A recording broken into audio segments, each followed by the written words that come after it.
Marco, and in today's video I'm going to show you how to add a printer to your iPhone. Now before we start with the video, I would appreciate it if you could like this video and subscribe because it helps me out a lot.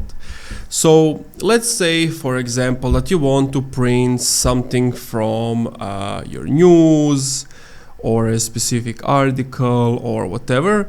Here's what you need to do to start. So you need to click on this share button, as you can see here, and then you need to scroll down until you see this print option. You can see it at the bottom of the page. You would click on the print option and then it would give you what you want to print. Now at the moment I don't have any printers around me, but here you need to click on printer and you need to find your printer. If you are not seeing your printer, you need to make sure that your printer is connected to the same Wi-Fi as your phone is.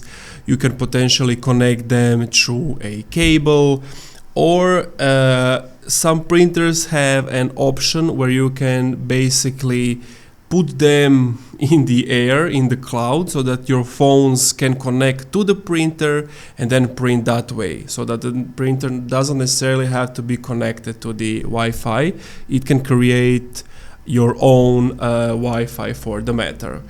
And once you have found your printer, you can select how many copies you want, range of the pages, so you don't have to necessarily click here. You can just do it like so. You can then go back, your orientation, scaling, layout, and etc. But the most important part is that you see what your printer is capable of. Thank you for watching this video. If you enjoyed, leave a like, comment, subscribe.